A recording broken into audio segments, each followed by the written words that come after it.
Playbook fans, we're back for another episode. If you listened to the last episode, I said I hope I'm not starting this episode with my team being 0-6. Well, good news is I am starting this episode being 0-6. Yep. Right off the bat. I got to get that over with and get that out so I can just accept what it is, accept the fate that is me not winning a single game this year. We're the only playbook. I'm Sweet Karsha Shovit. We're going to recap all of week 6. How are you guys doing? I'm doing pretty good. I'm back to 500, 3-3. Like I said last week, it's going to be a new week when I win. And it's all rainbows and sunshines here. For some reason, I'm just not worried. I don't know why. I'm right above you, Sweet Car. I'm like second last right now, but I feel like I still have a pretty strong team, and I feel like the future is bright. And in the other leagues, I'm doing pretty good. In the top 3, top 4. So yeah, there's a long season ahead. Anything can still happen.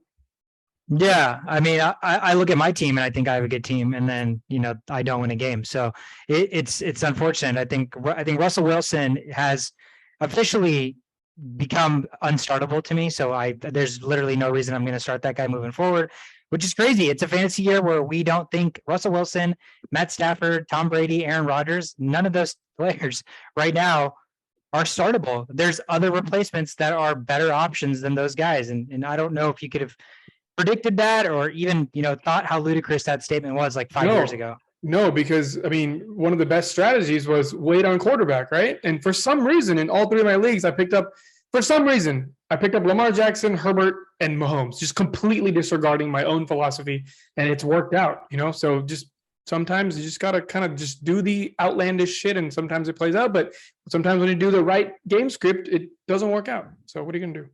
Yeah, I waited till the 9th round for Russell Wilson, thinking I had a steal. Little did I know Russell Wilson was stealing from the Broncos franchise. So we'll jump right into it. Let's kick things off, guys, with water cooler talk.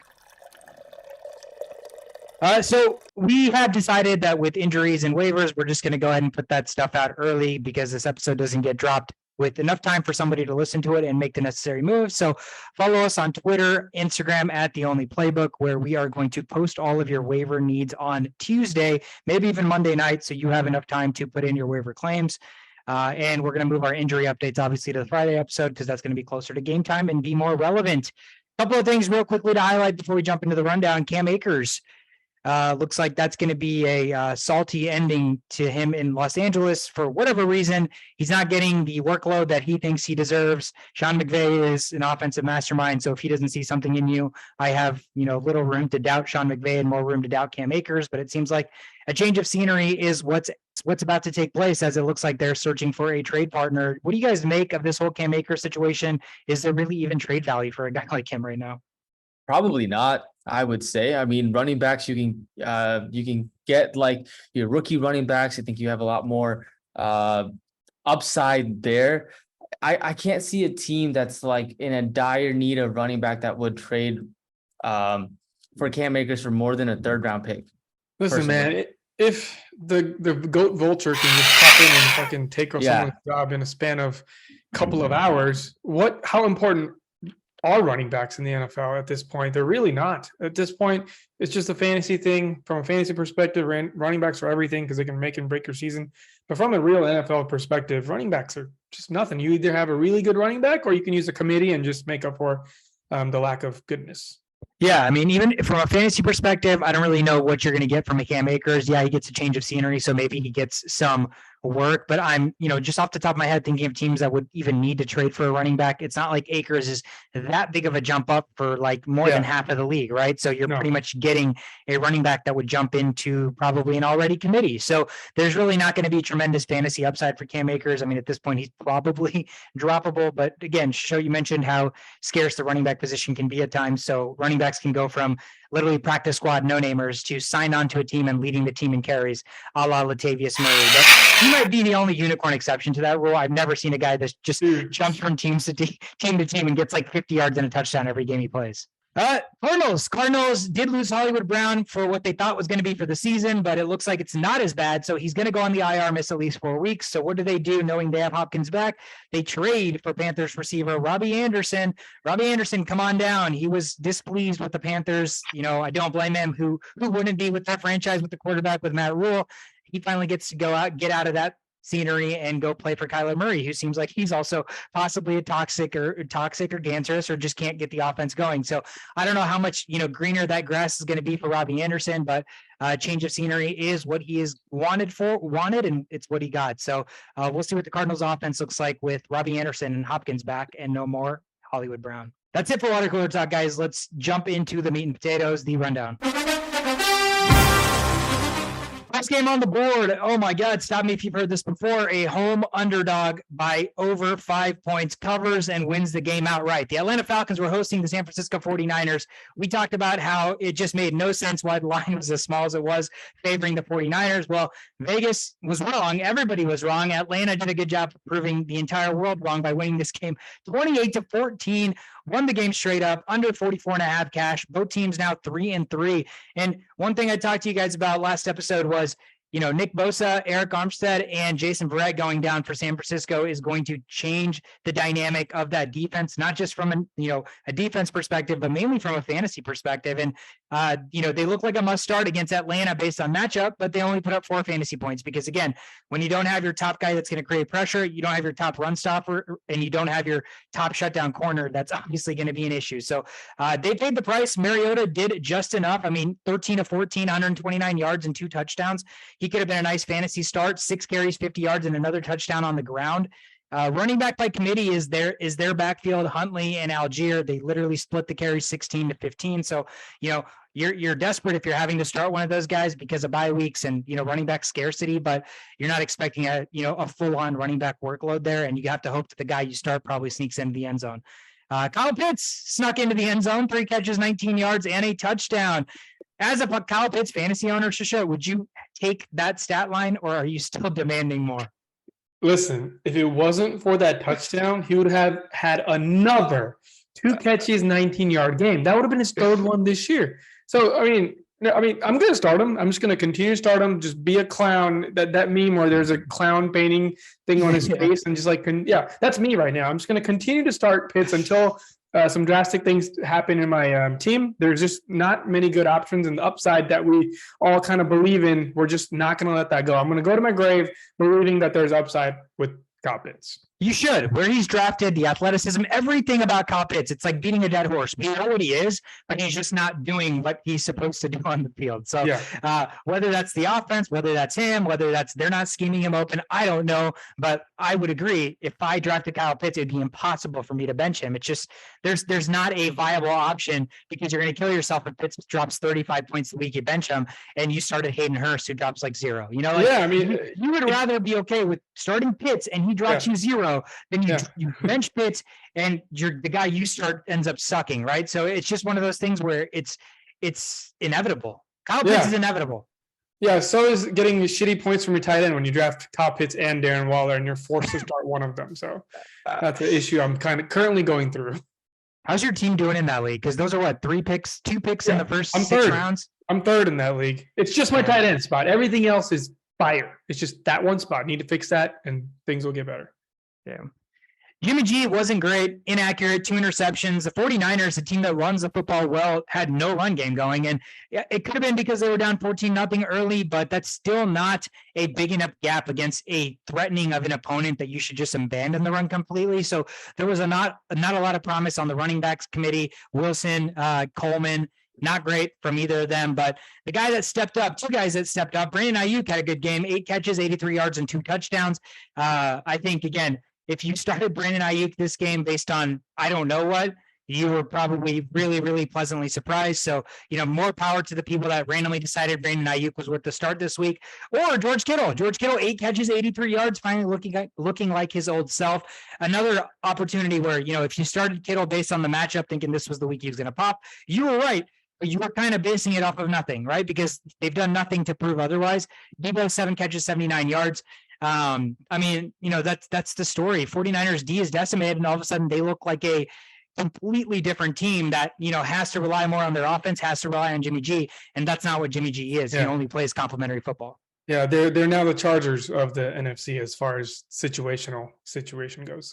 Yeah, so both teams dropped to 3-3.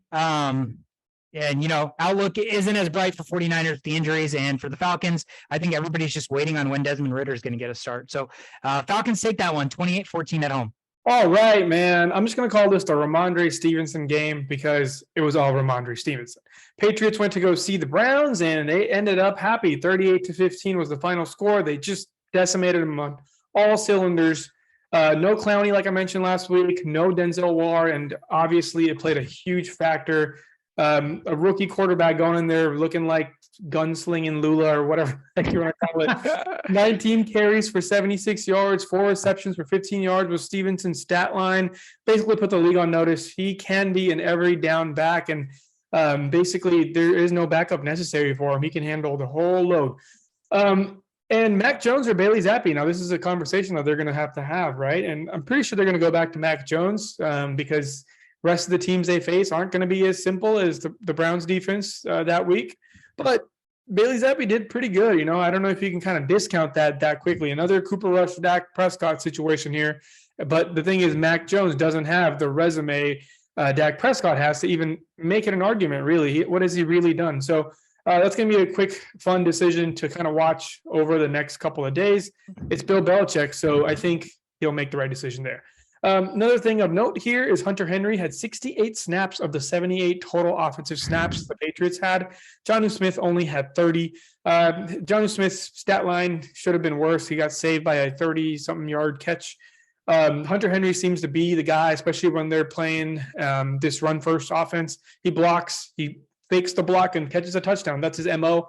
And when you're on the field 68 out of the 70 times, you may have something there.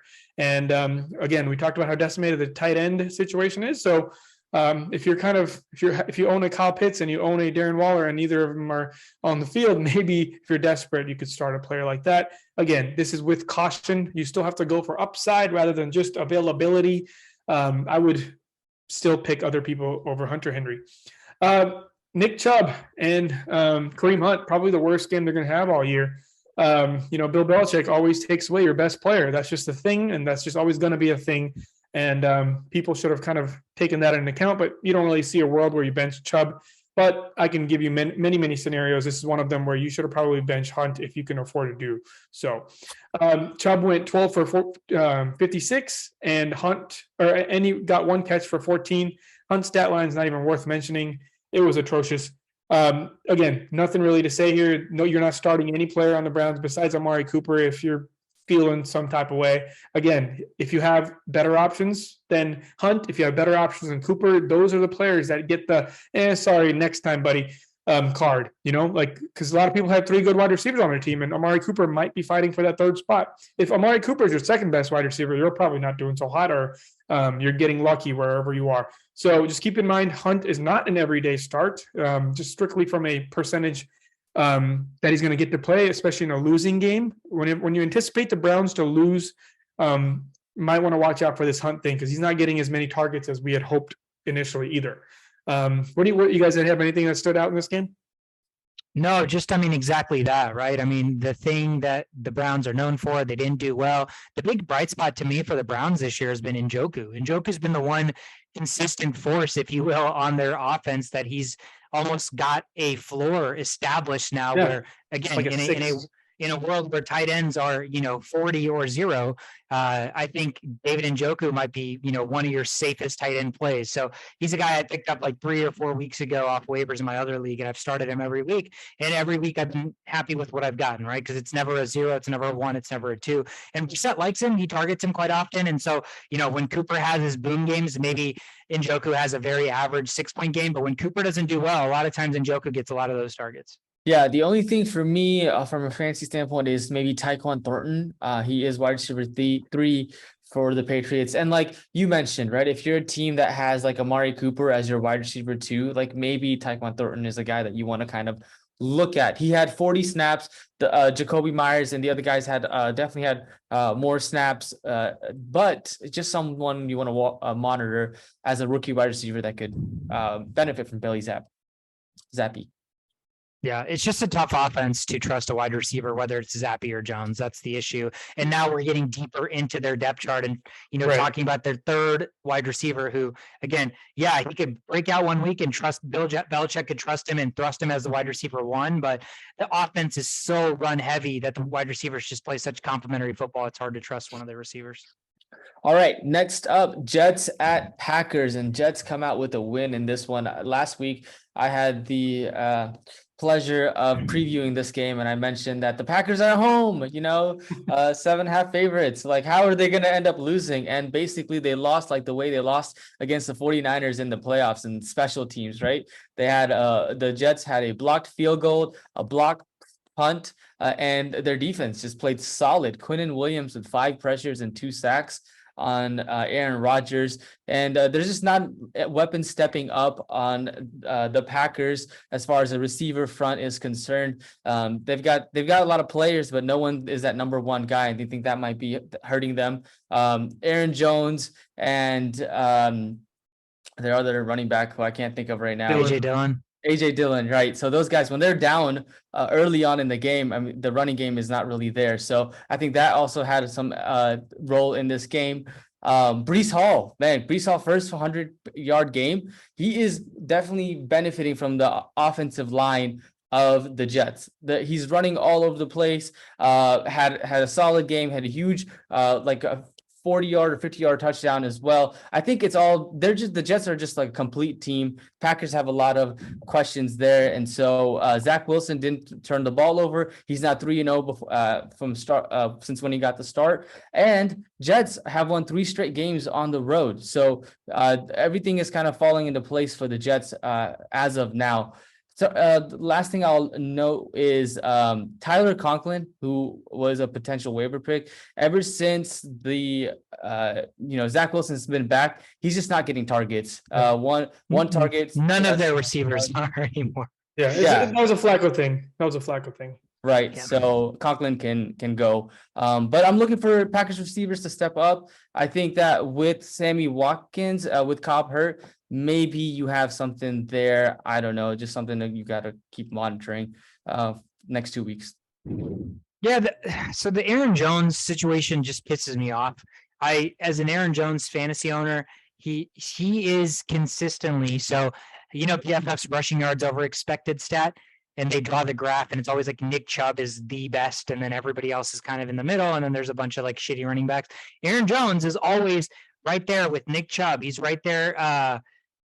With one other player, for some reason I can't think of the name, but he just gets such limited carries now, especially with AJ Dillon playing as well. And the Packers receivers are not stepping up. So I felt like that should have been the MO to then get the running backs involved as receivers, but they still don't seem to want to do that either. So their Packers offense looks kind of weird right now. Again, I think Aaron Rodgers is trying so hard to get Romeo Doubs to be that number one guy, because he gets all those deep, like crossing, deep targets and stuff, but they're just not connecting. Chemistry, nothing's on target. Yeah, nothing's on target. I'm sorry to interrupt, but like, it's these old heads, like, Tom Brady, all these people, even Stafford, like these are good quarterbacks, but this is another example of if the offensive line is not there, what are you going to do, right? And these are not the type of quarterbacks that this new age of football has developed, where you can scramble out of the pocket, and even with a bad offensive line, you can make something happen. These guys were never in that situation where all of their teams have been drafting offensive linemen with the first pick, second pick, third pick, and now we're in a situation where all these teams with these really good quarterbacks are all forced to get rid of the ball really quick without scanning the whole field. Or, look at Aaron Rodgers right now. He's getting murdered. He's throwing fadeaways this, fadeaway that. And even when he has a clean pocket, he's overthrowing people, probably because he's nervous. I don't know what it is, but it's just this does not look like the same series of quarterbacks that we're used to watching just throw everything on target. Yeah. And I think, if you are starting a Packers receiver, Romeo Doubs has the upside, but if it's still going to take time to build chemistry, Lazard seems like a very safe play right now. I mean, if Aaron Rodgers is good for at least 1 touchdown pass a game, maybe 2 now, like that's kind of where Rodgers has now become or been placed just based on the situation around him. There's probably a pretty good chance that Lazard's going to be one of those guys that gets targeted for those. So it's a tough receiving core to factor in terms of who to start. Are you still comfortably starting Romeo Doubs if you're a Romeo Doubs owner? In my other leagues, I am. I just have too many good receivers in our league, but in the other league, I'm still starting him because the sample size is like 3 games. And in the first game, he was targeted heavily in the end zone. If it wasn't for that drop touchdown, which wasn't even a drop, it was like a Calvin Johnson rule kind of drop. That's like a 21-point game, and we're having a whole different conversation. And then even in the second game where Chauvin made the meme, there was like a significant amount of targets in situational play, where if anything goes right from Aaron Rodgers' perspective, those are big plays. So that's the stuff you don't see in the stat sheet. That's the stuff you don't wake up on Monday morning and scroll through your phone and be like, Romeo Doubs had 4.4 fantasy points. But that's the stuff that I look for. And I'm like, okay, 3rd and 6, who's he going to? He's going to Romeo Doubs. This in this situation, who's he going to? He's going to Romeo Doubs. So, small sample size, and I'm still fairly confident. I don't think, again, you're right about the whole Lazard and Doubs situation. I think game by game, it's going to be different. But as far as confidence level, I don't think it's changed. I think Aaron Rodgers is just pissed off. He's getting hit so much. I don't think it's going to change the way the receivers are set up. There is nobody else. Like you mentioned, Shobit, people are dropping like flies here. And now Randall Cobb, his most reliable target, is falling. And who's the next person that plays close to Cobb? And that's Dobbs. So I expect things to still be happy there. Call me crazy. And I'm not starting him in our league just because, Godwin's going to take his spot. But I think in other leagues, I'm still not panicking. There's other players that I'm panicking over, but this is not one of them just because of, they got to throw the ball. They got to throw the ball to win the game. That takes us to Indianapolis, where the Colts were hosting the Jaguars here at home. Colts favored by 2, cover the spread, win the game outright, 34-27 in a shootout where, an over actually cashes contrary to the rest of the season as a whole. The Jags dropped to 3-3. The Colts now 3-2-1. Ugly football, but they're above 500 somehow. Jags defense, guys, makes Matt Ryan turn back the clock and look like Matty Ice. 58 pass attempts from a guy who looks like he can barely throw the football. I mean, I thought by the end of that game, his arm was going to fall off. 389 yards passing, 3 touchdowns. And I don't know if I've ever in the history of Matt Ryan in his MVP years ever seen this. 0 interceptions, but 0 sacks. I don't recall a game where Matt Ryan has gotten sacked 0 times. So I want to say I'm very, very impressed with how he moved in the pocket. A lot of those crossing patterns to Michael Pittman were a predicament of Matt Ryan stepping up and avoiding the initial pressure and coming up in the pocket and then everything being wide open in front of him, that he was able to get Pittman on a lot of those crossers. That's why he had a monstrous day with, 13 catches, 134 yards on 16 targets as a wide receiver 1. Deion Jackson, incredibly nice fill-in spot for Jonathan Taylor if you had him. 10 catches doing his best Eckler impression for 79 yards, 12 carries, 41 yards, and a touchdown on the ground. So, if you're any one of those guys, if you somehow stream Matt Ryan, you're probably pretty happy. He was probably quarterback number 2 or 3 on the week. And and then the other guy, Alec Pierce, we talked about him. He'd been doing a really nice job of getting targets. He did catch that touchdown late, 3 for 49 and a touchdown. So he ends up having a good enough fantasy day if you did stream him. Trevor Lawrence, underwhelming. Got saved by 2 1-yard quarterback sneaks for touchdowns. And this Jags team, man, they are so bad at stopping the run.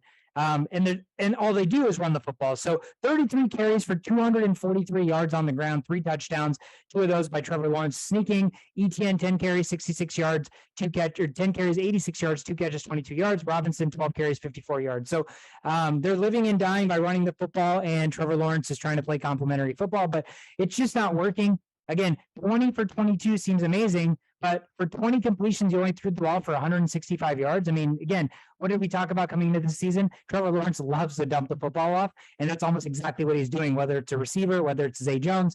Everybody's getting dump offs. Nobody's running deep patterns right now, and I think that's kind of the reason why the Colts were able to come back and win this game at home. Yeah, Dolphins, man. Did you guys watch this game? Because I don't know if the Dolphins showed up to this game. I know I already said how bad they were ranked defensively and everything, and I expected the Vikings to have a good game. But the defense really didn't do much justice for the Dolphins. The Dolphins, however, had more total yards. They had more passing yards. They had more rushing yards until Davins just make his day run. He was playing pretty bad up until that point. They also had more average yards per play. They were more efficient on third downs, and they had more time of possession. So how did we win this game? Like, this is the classic game where Vikings have these numbers, yet they lose. So, Penalties is everything. That's one of the reasons why people that don't watch the Vikings are wondering, how are the Vikings winning this game? Well, we are one of the most, if not the number one least penalized team in the league. Number one. Right.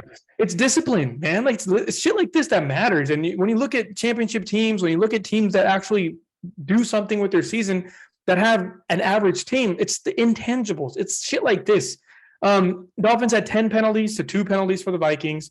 6 sacks allowed to 3 turnovers to 0. You know, when you are not getting penalized and you're not giving up turnovers, you're already ahead of the other opponent. You know, like if you really look at it, you're set up for more success if you keep the ball and let the offense have more chances, and you're not causing penalties and screwing up the effort that the offense is putting to move the ball forward. So it's things like that. Again, perfect example. Look at the stat sheet. You're like, whoa, how did the Dolphins not win this game? It's that. It's the intangibles. Okay. Skylar Thompson unfortunately got hurt. Teddy came out to play, but you know, he really did do a pretty good job. 23 for 34, 329 yards, 2 touchdowns, but 2 picks.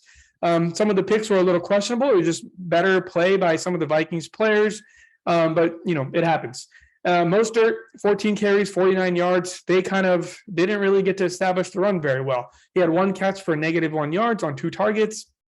And Tyreek Hill, 12 receptions, 177 yards on 15 targets. It does not matter who you play. It does not matter who's guarding him. He's going to figure it out. If I had to redraft through fantasy football right now, I would probably draft Tyreek Hill as my first receiver. Waddle, 6 receptions, 129 yards, 10 targets. You know, that's a great game if you're not in the same team as Tyreek Hill. So he's going to get overshadowed a lot for the rest of the season, strictly from the perspective of Tyreek Hill getting more targets.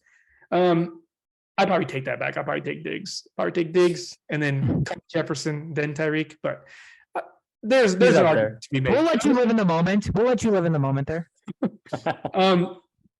So Mike Gesicki, you're just this. I only put this stat up so you know not to make this mistake of thinking you're going to get production like this often. 6 receptions for 69 yards, 2 touchdowns. He's gonna if you go to ESPN and look at his like starting rate or whatever, he's gonna get picked up by like 40% of the. It's just bullshit. Okay, they don't like to throw to him. I know I joked around before the season started. I was like, hey, you know, I think it's Fugazi. I think Mike Gesicki is the guy, but you know, it's going to come, it's going to go. You know, there's going to be 3 weeks where he doesn't do shit and then 1 week where he does stuff like this. If you want to roll that dice rather than getting 2 catches for 19 yards from Kyle Pitts, I don't blame you. Now on the Vikings end, Dalvin Cook kind of salvaged his day with that long touchdown, 13 carries for 77 yards and a touchdown, 50-something yards in that touchdown was on that last play. So again, the running game was not working very well. I was getting frustrated left and right. Just the play calling was odd, but it was super conservative. But it was conservative with twists, which is not something we're used to. I thought we were watching a Mike Zimmer offense for a little bit, and I was starting to freak out a little bit, but things kind of worked out. JJ got used the way he's supposed to get used on long routes, long crossing routes, long slants, where the emphasis of his game gets to come out. Not jump balls, because we haven't really gotten to that point with JJ yet. I'm sure it's developing, but the game he plays is the Tyreek Hill game where he makes that cut and you just give him time to separate, because he will 100% of the time separate. And those are the routes we ran, and it worked out perfectly. 6 receptions on 8 targets, 107 yards. Perfect game for JJ. Thielen, 4 receptions, 36 yards, 1 touchdown on 8 targets. He's more of the, reliable third down target, which he did that a lot in situation when we needed him. There was a good start to the game, like most Vikings games this year. Then there was a mid-game lull, which is typical of the Vikings this year. And then in the end, they just make this crazy comeback situation kind of thing going on.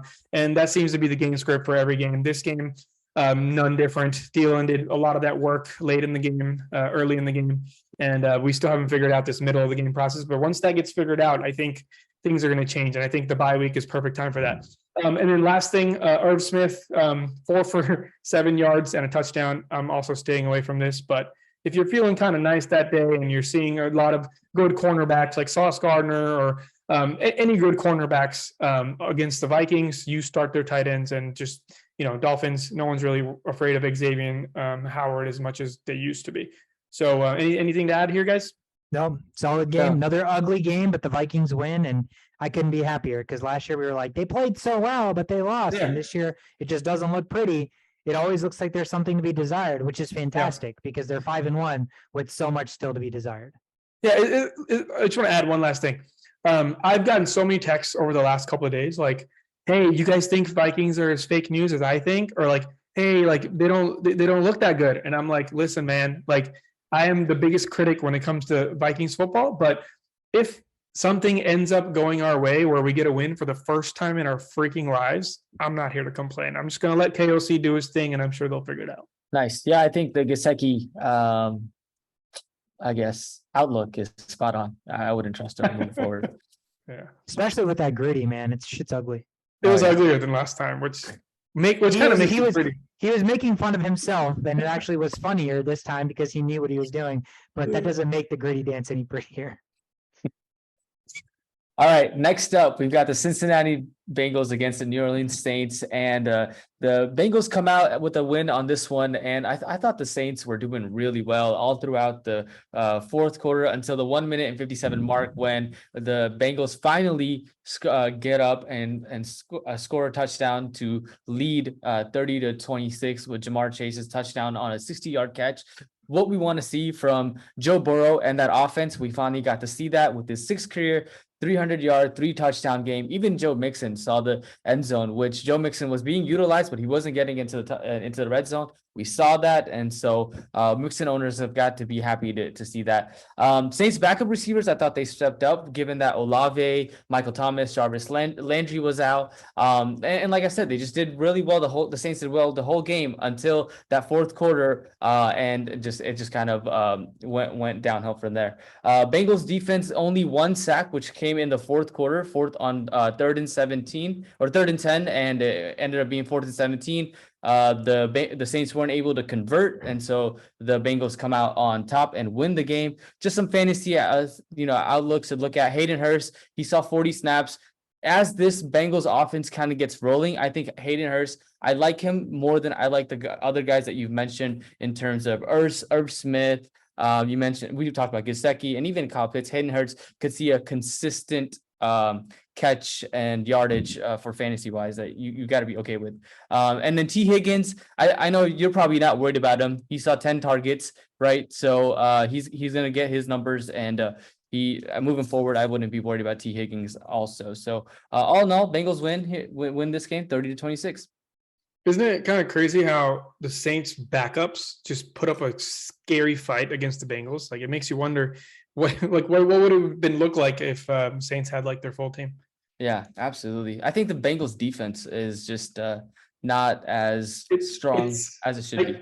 I should have mentioned it on this podcast, but I mentioned it on like one of my group chats. The Bengals defense is the best red zone defense in the league, but they're one of the worst middle of the field defenses in the league. So that just screams kicker. It's time to start the kicker. So Will Lutz was like, I started him in my other 2 leagues. I can't start him over Tucker, so I'm kind of stuck. That's the part that kind of sucks about this whole Tucker thing. Is like, you're just gonna go with Tucker, regardless of what's happening. You got to go with Tucker. Yeah, you have to. There's no way benching Tucker. Yeah. That takes us to New York, where nobody was giving the Giants respect. Last week on the preview episode, I looked at this line at home as a 4-1 team, and I scoffed. The Giants at home were 5.5-point underdogs to the Baltimore Ravens coming into town. Giants cover the spread, win the game outright, 24-20, under 45 hits. The Giants are now 5-1. The Ravens dropped to 3-3. And again, I mean, this is insane. The Giants coming into this game were 4-1. They had a really good defense, a really good run game, and Daniel Jones has kind of just been playing complimentary football. And everybody expected the Ravens to win this football game, but the Giants defense stepped up. And I mean, it's one of those things where it's not, Daniel Jones plays some pretty ugly football. Like, it's not the prettiest to watch, but he does enough to where you want to root for him, right? He's not passive. He's not like, he tries to run for the extra yard. He tries to dive forward, but he looks very unorthodox and awkward doing all the things he does, but he takes the hits, he makes the runs, and he gets the yardage where necessary using his feet, right? Only 173 yards passing, 2 touchdowns, and no interceptions. He had 6 runs, but only 6 yards. But it's always really, really appropriate when he does run. Saquon Barkley had a nice game, 22 carries, 83 yards and a touchdown, caught 3 balls for 12 yards. And Wan'Dale Robinson made his debut, and small sample size, but this is a wide receiver room that is desperate for somebody to step up. 3 catches, 37 yards and a touchdown. So right now it looks like it's Wan'Dale and maybe Slayton until we see Tony come back. Galladay's a no-show. Sterling Shepard's out for the season. So Wan'Dale Robinson might be a decent pickup just because the Giants have literally nobody else to throw the football to. Ravens fantasy outlook, Andrew is always going to get his 7 for 106 and a touchdown. My Grim Reaper, Kenyon Drake, continues to haunt me. 10 carries, 119 yards and a touchdown. J.K. Dobbins just decides he wants to take the second half off because Kenyon Drake is on that squad and he can run the football. And as much shit as I give Kenyon Drake, he actually looked really, really good. I don't know if that was the lanes. I don't know if the O-line was blocking well, or maybe Kenyon Drake is actually better than I thought he was. But he ran the football well, and now with Justice Hill and Gus Edwards coming back, J.K. Dobbins owners, you're probably fucked. You should have probably traded him, and at this point, there is no value for him because there's 4 running backs now that can get carries at any point, and you also have a running back playing quarterback in Lamar Jackson, right? So there's really, really very slim possibilities that you're starting Ravens running backs moving forward, unless you get lucky and you pick the right one and he happens to fall into the end zone. But otherwise, the outlook is grim. Other than that, Lamar, very, very mediocre game, 210 yards, 1 touchdown, 1 interception, 7 carries, 77 yards, but 2 costly turnovers down the stretch. And that was the difference for the G-men. 5-1, get some damn respect, Giants and Vikings, 5-1 teams, 2 of the best records in the NFL.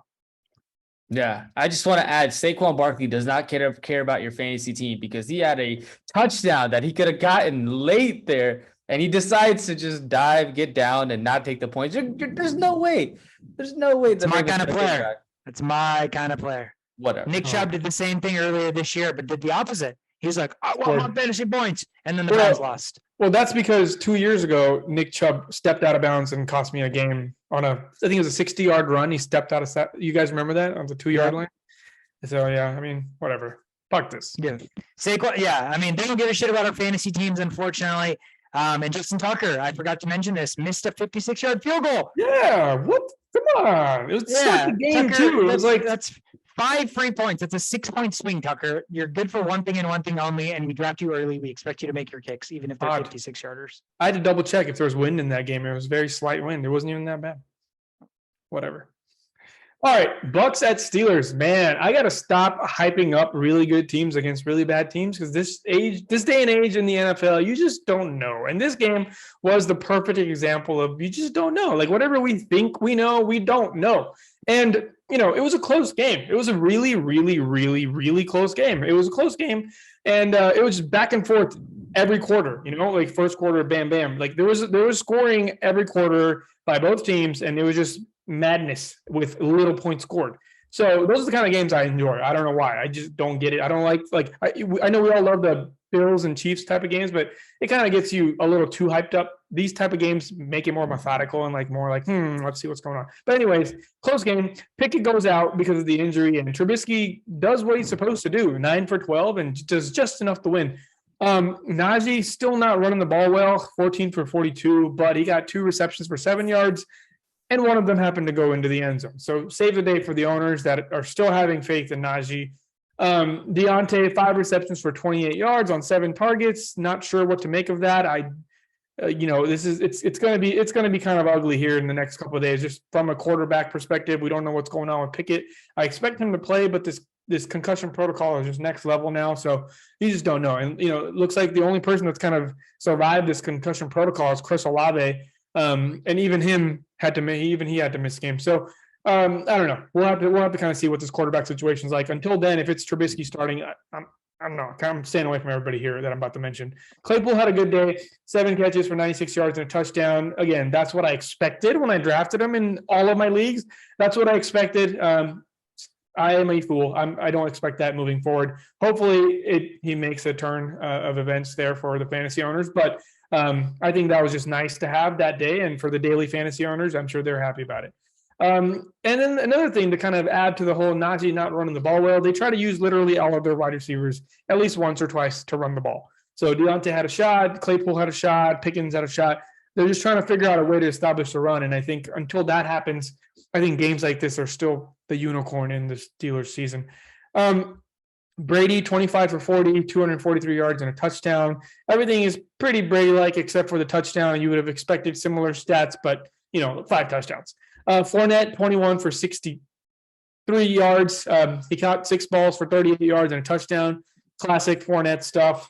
This is like his floor, which is pretty nice to have. And it's Godwin time there. It's pretty evident. He's fully healthy, 12 targets for 6 receptions, 95 yards. Mike Evans only had 4 targets, but he caught all 4 of those for 42. Mike Evans is the touchdown guy here. Don't forget, Godwin is the yards guy. Godwin doesn't stumble into the end zone as much as Evans does. So they're both startable regardless of Evans' 4-for-4 game. Like I said, this was an evenly matched game, but at the end, third down efficiency was the difference. Almost everything was identical. If you guys go back and look at the total team stats, everything is very similar except for the third down efficiency. Bucs were only 28% versus Pittsburgh 46%, nearly 50%. So that's what it took, and that's what they did. And sometimes, you gotta make things happen. And Steelers are crawling back in a division where a lot of teams aren't playing up to their potential. So never say never, but they still have a shot. Covering the 9-point underdog spread and winning the game outright. That's impressive, Shovit. I see you smiling over there. That's impressive. It was such a good game. It's like these games are what defines like Tomlin, right? People are like, Tomlin's got to go and all this shit. And then they come in and beat the Buccaneers. Who says that? Who says Mike Tomlin needs to go? There's plenty of Steelers fans that are out there that don't Steelers like fans, probably. Those are the only Steelers fans. Mike Tomlin is probably the best coach they've ever seen. Might be probably better than Bill Cowher, to be honest. So there's no reason that dude should ever be on the hot seat. Yeah, absolutely. Also, just to add, Mike Tomlin used to be a Viking coach at one point, and now the best defense in the league, the Bills defense, Leslie Frazier used to be a Vikings coach at one point too. Just throwing that out there. Participation trophies for the Vikings all over the NFL. That's hilarious. All right, next up, Panthers at LA Rams. So the Panthers went to Los Angeles and they came out with a loss, 24-10. Rams win that game. And the game script was basically Panthers offense just sucks. It's really CMC or nothing. There's third down conversions 2 for 10. PJ Walker, very underwhelming, 10 for 16. Sounds efficient, but only 60 yards. So they really can't get any points on offense as far as touchdowns goes. The only score came from a pick 6. So it was the Rams kind of struggled in the first half, and then the second half it was all Rams and no looking back after that. In terms of fantasy, we talked about Panthers trading Robbie Anderson, so Terrence Marshall Jr. / Laviska Shenault to replace him. I don't know. Just look at that and yeah. Never start a Panthers receiver. Right. I mean, you got Baker Mayfield and PJ Walker, right? Like nothing's gonna happen. You're looking at starting Bengals third receiver Tyler Boyd, maybe their fourth receiver in Andrew Thomas before you start a number 1 receiver on the Panthers. That's not even an exaggeration. Yeah, that's just not. I would feel way more comfortable starting a third receiver on like Isaiah McKenzie, Tyler Boyd, any of those guys over the number 1 receiver in Carolina. Isaiah McKenzie's got to go, but I see where you're going at. Absolutely. Yeah. All right. So another guy that you want to look at for handcuff purposes is Foreman. He doubled Chuba Hubbard's in routes and in carries. So he looks like he's going to be the handcuff if CMC does get traded for the first round pick. And I feel like they're just going to utilize CMC a lot more just to get the best trade value they can. So I like moving forward just to get the best trade. So a guy who's got durability issues, that might be a very risky game we're trying to play. Yeah. I mean, they won a first-round pick for a running back. We already talked about how running backs are replaceable, and CMC getting that first-round pick, it's just going to be tough. So, but the Bills might take the bait. A team like Bills, right? I was just going to say a team that knows they're going to be a team that knows they're going to be in the playoffs, guaranteed. Their first-round pick's going to be like mid to late 20s, maybe even the last pick of the first round. That's worth CMC, right? When we say first-round pick, you're not going to give up a top 10 overall pick for CMC or any running back for that matter. But yeah, like you said, a Bills team, even I don't know, another contender team that is going to get the 25th to 32nd pick in the draft, and they want to get a guy that's going to change their entire dynamic of their offense. Hell, the Green Bay Packers should trade for CMC. Just play him as slot receiver. Like, they need all the help they can get. Teams could use CMC. The dude can play slot receiver like Cooper Kupp, basically. So even if you have running backs, he's a guy. If you're a contender and they're like, "Hey, we'll take a second-round pick," I'd take him. If I was the Vikings, I would trade for him, but just not give him a first-round pick. Yeah, absolutely. So the last thing I'll say on this game, Darrell Henderson, which looks like he's going to be the starter until Kyron Williams becomes healthy, due to the Cam Akers situation. So just something to monitor there too. Don't let anybody treat you like the NFL treats Darrell Henderson. Just keep that in mind. Don't let anybody treat you like that. I know. It seems like he should be the running back RB1 from the beginning of the season. Then Cam Akers comes in, kind of like takes some of his carries away, and he doesn't do anything. And then now he gets his role, and then Kyron Williams is the conversation that we're having. Darrell Henderson and Sean McVay could be the last two people on this planet. And Darrell Henderson, like, Sean, would you start me as your RB1 consistently? He'd be like, I don't know, man. I might have to start doing some Wildcats where I'm actually taking the snaps. That's his side running back. You never mix your side running back with the main running backs. Yeah, it's like he's got all the qualities of a running back. But Sean McVay is just like, I'm sorry, man. No, we're just not there yet. I want to reach for something better, and I would be settling if I settled for you, Darrell Henderson. So he's literally like the guy that nobody wants. It's really unfortunate. That takes us to Seattle, divisional game where the Cardinals came into town. And guys, last week I said the Cardinals are on Raiders territory. This week, the Cardinals stand alone in their own territory, bottom of the barrel, dumpster fire, trash can, underneath the trash can, dig a hole under that trash can 6 feet under, and that's where you find the Arizona Cardinals offense. To put up 3 points of offensive football against the 32nd ranked yards per game allowed team, 32nd team in points per game allowed, and you scored a total of 3 offensive points. Their only touchdown came on defense. This was absolutely pathetic. I am done with Arizona. I'm done with the Cardinals. I'm done with Cliff Kingsbury. I'm so shocked that he wasn't immediately let go after this game. There's nothing here to warrant him staying. How can you only put up 3 total points against Seattle, who literally will give up running yards to you, me, and Shishot? Like, the 3 of us, if we went and ran against that offense, they would give us 3 yards a carry. And for the Arizona Cardinals to only put up 3 points of offense, lose this game 9-19, it just absolutely putrid. Kyler Murray, dude, I'm sorry, you're the most mobile quarterback in the league. How are you constantly running into sacks? Like, I understand offensive lines suck. I understand a lot of times you can't control that, but watching some of these mobile quarterbacks run into sacks is one of the most frustrating thing ever. Russell Wilson, Justin Fields, Kyler Murray, dude, I understand that there are times where you can do your weird spin, run back 30 yards and find a way to throw that ball away, but that's not going to work every time. So just running back 15 yards and then being like, shit, I can't throw this football away, and taking a sack it's more frustrating than watching Kirk Cousins not be able to move and take a sack, because at least you know that he can't move. So that's expected. But watching a guy like Kyler try to make something happen and then lose not only 7 yards on a sack, but 12, 15, 18 yards because he's trying to scramble, it's just really, really frustrating. So there's really nothing to like. We were all excited. You and me showed it about the Eno Benjamin show. Well, he plays for Arizona. What the fuck are we expecting? And now all of a sudden, I'm not even excited about Hopkins coming back. I have him on my bench in my other league. Shisho, you're ready to deploy him. Just remember, it's Kyler Murray at the helm, and it's Cliff Kingsbury's offense that could only muster 3 offensive points against the Seattle Seahawks. Again, the worst defense in the league. Literally nothing good to say about Arizona. The Seahawks, Ken Walker III, 31 carries. If there's ever a workhorse so far this year, it's him right now, Nick Chubb and Ramondre Stevenson. So Ken Walker III and Ramondre Stevenson are 2 of the 3 biggest workhorse running backs in all of the NFL right now. So if you got one of those guys, congrats to you. Geno Smith got brought back down to earth, but it didn't matter. 197 yards passing, no touchdowns, no picks. He was also sacked 5 times, but it didn't matter because Arizona's offense just did not give a shit who they were playing. They were no-shows. And obviously, if Geno doesn't play well, that means his receivers are going to take that hit as well. DK 2 for 34, Lockett 2 for 17. So overall, I am disgusted with Arizona. I think Cliff Kingsbury needs to get fired like tomorrow. Dude, I understand how you're feeling, but I feel the exact opposite type of excitement. And it's not because Cardinals suck. Cardinals suck. I gave my rant about how much I hate the Cardinals and the way they play football. But as a DeAndre Hopkins owner, they're on their last thread. Like, this team, like you said, you already put them under the trash can 6 feet under, right?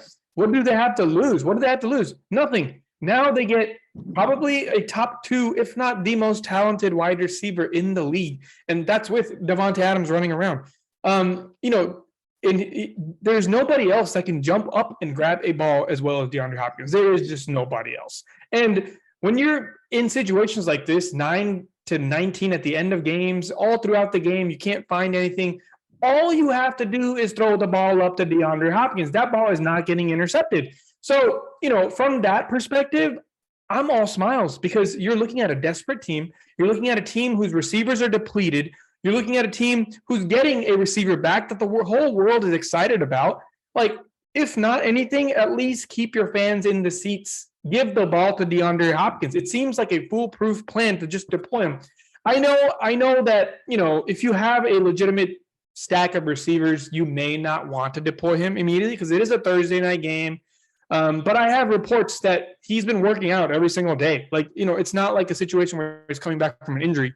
He's been healthy. He's been practicing with them. So, all signs point to let's see what happens. If I'm this confident on fucking Romeo Doubs giving me 4 points back-to-back weeks and stuff like that, I mean, I'd be a fool not to just roll the dice one more time and just see what happens. This is too big of a, it's his first game back in many games, and he's the most liked player in all of Arizona and all this and all that.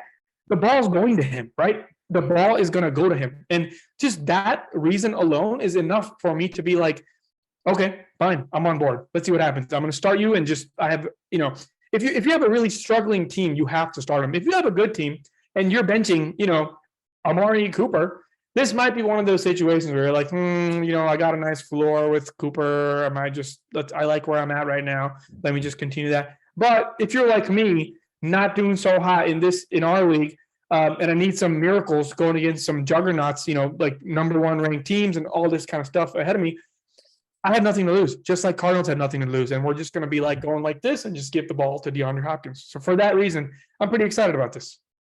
Yeah, and they play the Saints, who are not doing so well on the defense on Thursday night. On Thursday, so but Lattimore may not be back, is what you're saying, right? Matt Lattimore may not be back, but even if Lattimore was there, the Saints defense has just not been performing that well. They allowed so many points to Seahawks that we saw. But I just want to point out the Benjamin situation. He is the number 1 running back, and he'll continue to be the RB1 guy there.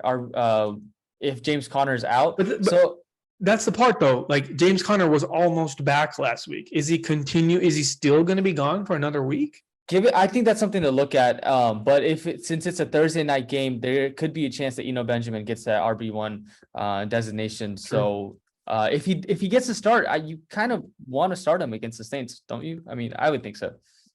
I would have thought so against, again, the 32nd ranked defense in yards and points and everything known to man. But, if we want to talk matchups, they didn't have a better matchup than last week where, Benjamin had 14 carries for 36 yards. So you're right. On paper, absolutely a must start. But again, this offense just does not click. They just don't do what's necessary to play football well. So it's disgusting, but I didn't, again, like Shishot said, I didn't also reach for Hopkins in my other league to not start him and have him brought on the bench. So he's obviously going to be a must start because they have nobody else. And the one bright spot on their team had been Hollywood Brown, who now got hurt. They did trade for Robbie Anderson, but he doesn't matter. So if Hopkins comes in and basically just replaces Hollywood Brown and gets all of his targets, he's still going to be a must start every week in fantasy. Yeah, I really thought Rondale Moore was going to step it up. And I thought that, and because of he's dropping passes. They were on target passes that he wasn't catching from the slot. So that's got to get better as well. Yeah. And he's limited. He's limited in what he can do, right? He's more of a gadget player. He still can't stretch the field and go on deep fades and stuff like that. You need a complete receiver to do that. And Hollywood Brown was that guy. And now hopefully Hopkins will just jump right in and take those targets, I guess. And the most watched game of the season so far, Bills at Chiefs, was everything we hoped it would be, just less touchdowns. So the under hit, and, Bills just did Bills things. And this time they actually didn't mess up at the end. They were on the other end of that. So, again, we talked about how similar these two teams are, and one of these two teams has to go to the Super Bowl just because, we haven't seen offensive firepowers like this in a very, very long time outside of the whole Tom Brady thing, but that's a whole different argument. So third down efficiency, right? Big preacher on third down efficiency. 36% for both teams. So it's like, it was a chess match. Mahomes got sacked more and he threw 2 picks to Josh Allen 0. And that ended up being, the big difference that the Bills just capitalized off of. The Bills are also more balanced running the ball and passing the ball. They did not forget about Singletary when usually in the past facing the Chiefs, they just ignored their running backs. And Allen, 27 for 40, not the best, completion percentage, but he likes to take risks. 329 yards total, 3 touchdowns. He also ran the ball 12 times for 32 yards. Some crucial plays there, hurdling over players. And it's just, Allen doing Allen things. Singletary carried the ball 17 times for 85 yards. So I think this far into the season, it's pretty safe to say they still believe in him. Singletary makes plays happen. And the other guys are just going to be complimenting him until a big injury happens or anything, but they're not trying to weed out Singletary. And that's evident when you see him getting 17 carries in the most important game of the year for them. Diggs doing Diggs things, 10 catches on 13 targets for 148 yards and a touchdown. That's like just copy and paste that and just add more touchdowns to that. That's just how Diggs games are going to go moving forward. Gabe Davis doing what Gabe Davis was brought to do. 3 catches, but on 6 targets, 74 yards and a touchdown. You don't expect 13 targets for Gabe Davis. Diggs has the rights to those, but the big playability is just always there. And that's what you get when you play in a Allen-led offense. And there's just always going to be an opportunity for Gabe Davis to score, and that's what you're banking on there. Knox scored, but please, again, tread lightly. This is another Gesicki situation. Do not start trading for Knox or doing weird things for Knox. Nobody has Knox. He's in free agency. They just don't need him. They simply do not need him. They don't run the ball heavily where they need the tight end all the time. And, they have plenty of receivers that can catch. So Knox will get his here and there, but not something you want to just enforce into your lineup blindly. McKenzie, gadget player. He had his opportunities and he dropped it. You don't get, this isn't freaking Spider-Man on Family Guy. Like, not everybody gets one. You mess up, people don't look at you the same moving forward. But McKenzie is their third receiver. And, just remember, there's a clear hierarchy here. It's Diggs, Gabe Davis, McKenzie. If you're starting to think McKenzie's creeping up, maybe he can replace this and that, it's not happening. Those 2 receivers before him are just too good for McKenzie to come here and try to take those spots. He had his opportunity. He fucked it up. So he's a toss-up. If you're going to start him, you're just going to have to hope falls into the end zone one way or another. Mahomes, 25 for 40, very similar to the Josh Allen numbers. 338 yards, pretty similar, 2 touchdowns. And he had the 2 picks. He ran 4 times for 21 rushes. Mahomes, you would kind of expect the picks when he tries to go too fancy too often. Sometimes, one day he throws a pass to CEH and that ends up being a touchdown. Another day it gets picked off at the end zone. These are the things you just have to accept when it comes to Mahomes, and you just unleash Mahomes and do Mahomes things. CEH, however, this is more of the CEH that I'm comfortable with. CEH, 9 rushes for 33 yards. He is a nobody. Been a Fugazi, it's a Wazi, it's a Woozy, it's a Fugazi. And CEH is just, I'm not happy having him on my team. I did say last week, trade low or buy low candidate. Again, buy low, right? It's the people that you don't want on your team. It's the Cam Akers you package into a deal to get players like this. And it could have been done. It's too late now. People see you for who you really are, CH. And it's a big committee back there, and they just like to use them in the goal line situation, and we don't know how many of those will come up. And there's McKinnon playing lights out, just eating up yards when you look like he gets tackled. He's looking like a power back out of nowhere. So stay away. Just stay away. They run end arounds to Hardman. Travis Kelce takes direct snaps, and QB sneaks it in. Like CH, if he's not scoring a touchdown, he's not a good fantasy player. Right. Unless they're up by a lot, that's when they just solely rely on CH to finish the game off, which could happen. And that's, that was my vision for why you should buy low on him. But it's just at this point in the season, if you want to make it to the finals, you need a consistent team. You have to have a consistent team. You cannot rely on players like CEH to do things. You can't hope and pray. Like hoping and praying was weeks 1 through 4. Now we should know what we have on our lineup. We should have made the trades. It's been 2 weeks past week 4. You should have done anything. Now everything else is kind of set in stone, and it's going to be hard. It's going to be harder to try to get rid of players like this. And then, Travis Kelce, just Travis Kelce thinks 8 catches for 8 of 10 targets for 108 yards. Juju, a little spark seen there. I actually saw the spark last week, but Juju dropped 4 catches in 1 drive, and I thought that spark would fade, but no, he went back to him during crucial situations. He's a big target. He's a big guy. He didn't look so big in Pittsburgh, but he looks ginormous compared to what he looked like before around people like Hardman and CEH. He's just ginormous. And 5 catches. He made the most of it, breaking through 2 tackles and scoring that touchdown. Again, this is a little bit inflated of a stat, but I like the fact that Mahomes is going to him a lot. And like I mentioned on the preview episode, it was Juju versus MVS for kind of see who the reliability factor is more towards. And it looks like it's Juju where it should be. Yep. Good game overall. Bills pulling away late. Probably not the last we see these two teams play each other. Hopefully not. Yeah. And Isaiah McKenzie, man, that guy just what just the hung hell? up on that, man. It's because you started I'm him. so It's because upset. you started him. That's why you're so. He Why did you messed- start Isaiah yeah. McKenzie? No, I mean Isaiah McKenzie's a slot guy, and when he's on the field, he gets enough targets to get you some, decent 8 to 10 points from a wide receiver position. Who did you not have him? Like who did you start? Amon-Ra St. Brown wasn't there. I started Michael Pittman. I started Tyreek Hill. So no, but it looks like Shakir is the guy that most Bills fans want. They don't even want McKenzie on their team anymore. So he might be the wide receiver 3 moving forward. If the Bills fans control the team, sure, but too bad the Bills fans don't control the team. So I think McKenzie will still be what McKenzie is. It's just like the McKenzie thrives when defenses play 2 safeties back, because then Allen takes everything underneath. So it's all game script for McKenzie. He's not the focal point of any offense, but if teams are taking away Gabe Davis deep and Stephon Diggs gets blanketed by your number 1 corner, that's when you start McKenzie. Yeah, which was the reason I started him this week and didn't really work out. Also, Anyway, it's impossible to blanket Diggs, and it's impossible to not let Gabe Davis escape at least once through because that play where Gabe Davis scored, it was he was covered the whole time, and he just escaped at the last moment on that cover 2, and he got a touchdown. That's just that's what's going to happen. It's unavoidable, especially when you have Josh Allen throwing the ball. Did you guys see Tony Romo guess the score of the game before the game even started? Yeah. He's like, this feels like a 24-20 kind of game. I'm like, dude, What? You are insane. You know what? Wizard. I love Scott Hansen, but somebody had pointed out how do you think Tony Romo would do as a red zone host? Ooh. I feel like that'd be pretty cool.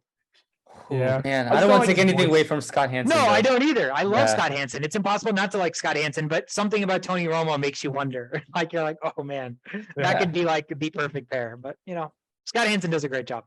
Yeah. All right. Next up, Cowboys versus the Eagles. The Eagles come in and win this game 17-26, and the cover spreads. No, They cover the spread. They covered the spread at 6.5 points. I'm gonna get that right eventually. It's gonna happen. I'm like Gesicki trying to do the gritty, and I still can't do it. But I'm going back to it.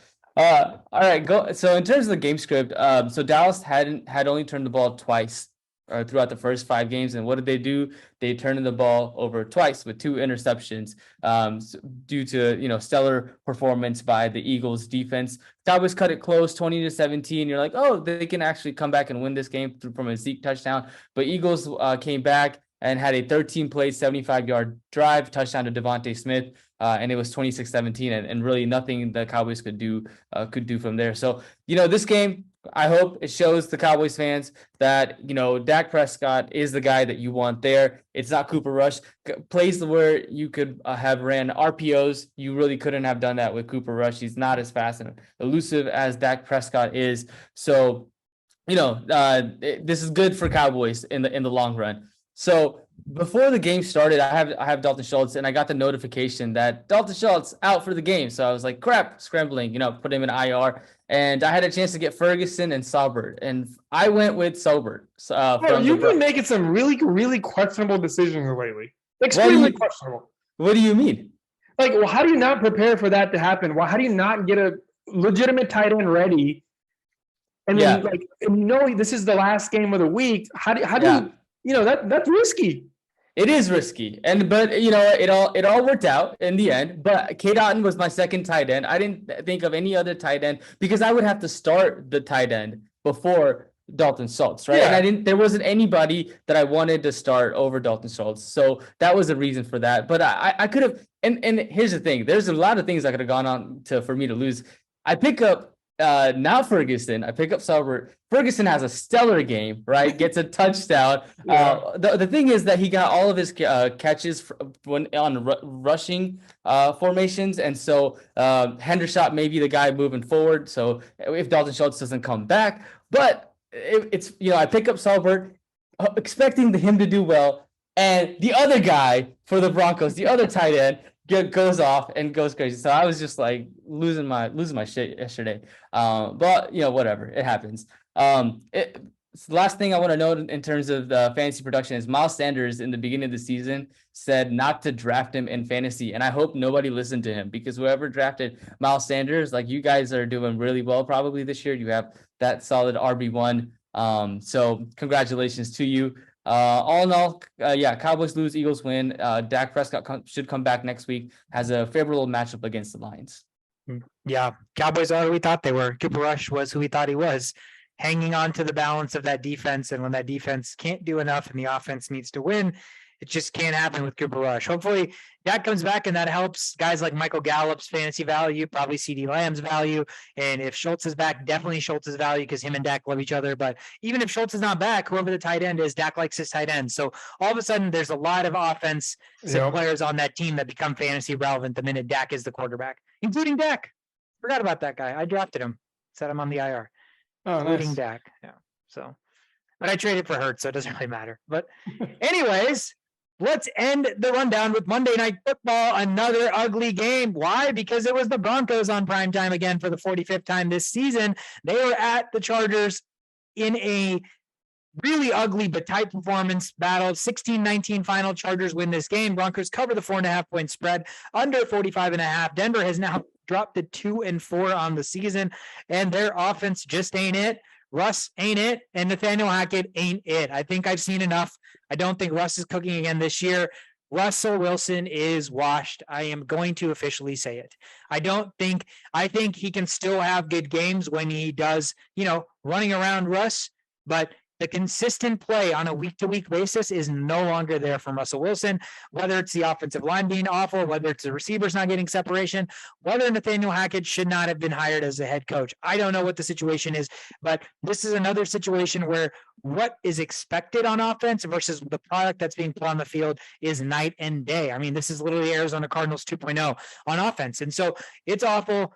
Melvin Gordon got benched. Latavius Vulture Murray comes back, takes a starting job after being signed at like midweek, 15 carries, 66 yards, just another classic Latavius day.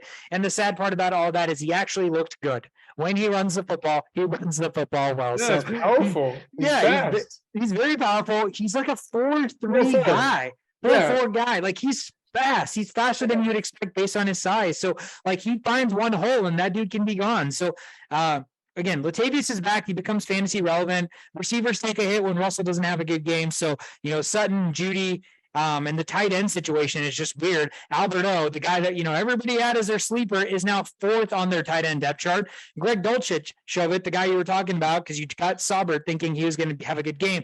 Dulcich, their tight end 1. He finally came back from injury and he played pretty well. I mean, he's the rookie tight end they drafted out of UCLA in the 3rd round. So I think the expectation was, when ready, he was going to be the guy. On the Chargers side, you guys were right. I was wrong. Justin Herbert ends up having a worse game than Russell Wilson from a fantasy perspective. Not that either player did good, but he did struggle with Mike Williams getting blanketed by PS2. And the guy we talked about, what's his name? Is it Guyton or Palmer? I forget which one got hurt, but whichever one isn't hurt is going to have a good game. 12 targets, 9 catches, 57 yards. So I think PPR, even half-point PPR, you would have gladly taken that. But the story of the game, fantasy game at least, is Austin Eckler. 14 carries, 36 yards and a touchdown. Motherfucker had 10 catches for 47 yards. That's like some Darren Sproles shit from 3 years ago in full-point PPR, where he'd have like 7 catches for 34 yards, and you'd be like, how is Darren Sproles getting 15 points against me? Well, that's how. Austin Eckler makes a living doing that. He was probably maybe the only relevant fantasy player in this entire game. Again, Mike Williams got PS2 big time. PS2 is the real deal. Him and Sauce Garner coming for the Ramsey title here pretty early on in their career. So Chargers win this one, steal this one, 19-16. Both teams had so many chances to win this game. Chargers get the job done. Shout out to my coworker Adnan. He keeps up with our fantasy football stuff now. And we were talking about the game before the game started when I was leaving work. And he's like, what do you think about what's going to happen in this game? And I literally told him this game script. I was like, yeah, I don't think Herbert's going to do that well. I think, Mike Williams is going to get PS2'd and Eckler's going to go crazy with the catches. And this morning, he's just like, I opened the door. And he's like, how the fuck you know all that stuff? And I was like, certain game scripts are kind of, predictable, right? Like we talked about this before, like the one where we got huge on that betting game. It was pretty easy to predict. Most games are unpredictable, but it's just crazy how everything just felt just exactly. I wish we would have put some bets into this game, but yeah. So Adnan is now a fan just by default. Shout out Adnan. That's fantastic. It's tough to hit those same game bets when games don't have touchdowns, because a lot of times the bets and the value go up based on you guessing touchdown scorers. Yeah. So when there's a lack of touchdowns happening, which is the entire NFL this year, it makes it really hard to predict. But either way, Broncos in a world of trouble at 2-4. Having a quarterback who loves to ride and is getting paid $258 million to absolutely suck donkey butt. So Chargers take this one 16-19. That's it for the rundown, guys. Time to hand out some awards. My first award is the Home Sweet Home Award. You guys should get this. Yeah, that's Joe Burrow. Close. You're very close. Chase? It is Jamar Chase. I wanted to give it to the receiver, give him his credit, give him his due. Jamar Chase had such a signature touchdown there on that freaking curl route, man. Curl route, catch, breaks the tackle, and then the safety has amazing positioning, amazing leverage, and somehow Jamar Chase outruns him and makes him look like a fool for that 60-yard touchdown. Something about those dudes being back in LSU, especially being in that Superdome, man, magical things happen. Jamar Chase finally has the game that I think a lot of fantasy owners that drafted him have been wanting him to have. So he gets my Home Sweet Home Award. All right. So I guess I'm up. My award is called the Back That Thing Up Award. Latavius Murray. No, I would never use his name. Like that's like Voldemort to me. Like I'm never fucking using that name ever again. Like how you have Kenyon Drake in your nightmares? Fucking dude, let's not even get started. So back that thing up. Any guesses? Shove it. No idea. So back that thing up award goes to Deion Jackson for backing up Taylor handsomely. We're talking about Eckler with the 10 catches. Well, I'll raise you one with 10 catches on 10 targets. And that was Deion Jackson. Beautiful. Great start. 79 yards catching. He didn't run that well. He kind of ran like Najee there. 12 attempts for 42 yards. But he got in the end zone. So total of 23.1 fantasy points on a day where I was desperate, crawling around. I got Michael Carter last week, gave me like 14 points out of nowhere, and then I crawl around some more. And I got Deion Jackson this year. I can't wait to see who I just muster up on my lineup next week, because there's going to be some struggling areas. But yeah, so thank you so much for backing up Taylor handsomely. So you get the Back That Thing Up award. Nice. I picked him up in my other league too last minute, but I went with the Eno show against the 32nd ranked defense, and not so great. All right, my award is gonna be the That Ain't It award. And Eno Benjamin. It's got to be Eno Benjamin. He ain't Russell Wilson. It's actually gonna be Mike Gesicki, because Mike Gesicki's gritty is just not it. Like that he's on 2 awards already. Damn. He's got 2 gritty awards. Didn't you give him a gritty award? Oh man, I didn't know that. Oh, okay. So yeah, that it just wasn't it, and he had a stellar performance, but his dance move just that's just not. I don't know, man. He added the cut tuck to the gritty. He was gritting like this.